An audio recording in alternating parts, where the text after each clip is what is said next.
विधिमंडळात मी मागणी केल्यानंतर सुद्धा त्या ठिकाणी उचित कारवाई झाली नाही। डिसेंबर 22च्या अधिवेशनामध्ये मनसेचे नेते मनोज चव्हाण, संदीप कुलते यांनी एक तक्रार केली होती आणि माझ्या निदर्शनास आणून दिलं की अशा प्रकारचा अनधिकृत पेट्रोल पंप ज्याला परवानग्या नाहीत अशा प्रकारे सुरू होतोय आणि म्हणून मी त्या लक्षवेधीच्या माध्यमातून सरकारला या सर्व प्रकरणाची चौकशी करा आणि कारवाई करा अशा प्रकारची मागणी केली होती।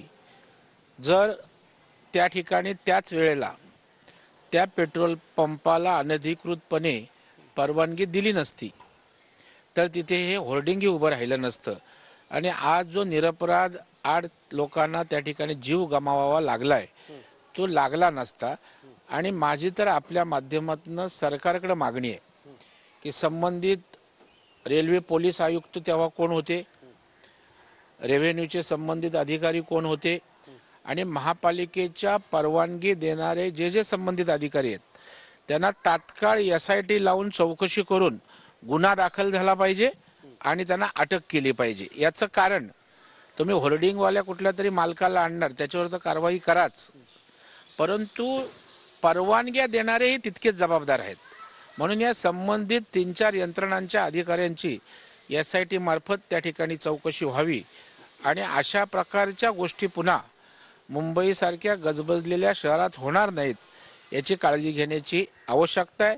हे तर एक छोटं उदाहरण आहे, असे अनेक भूकंप या मुंबईच्या पोटात दडलेले आहेत। नाही पण होर्डिंगचे जे मालक आहेत त्यांचे उद्धव ठाकरेंसोबतचे फोटो भाजपचे काही कार्यकर्ते पोस्ट करत आहेत, त्यांच्याशी संबंध असल्याचं सांगितलं जातं। मात्र संजय राऊत असं म्हणतात की गेली इतकी वर्ष झालं महापालिकेत प्रशासक आहे आणि भाजपच्या ताब्यातच महापालिका आहे असा पण आरोप आहे। नाही, मला वाटतं झालेला प्रसंग गंभीर आहे।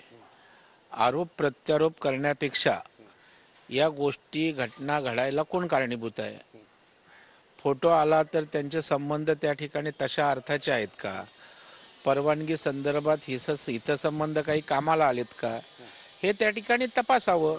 जर नसेल काही तर तथ्य नाही, परंतु जर एखादा एव्हिडन्स त्या ठिकाणी पुढे आला असेल तर त्या अनुषंगाने चौकशी करायला काही हरकत नाहीये।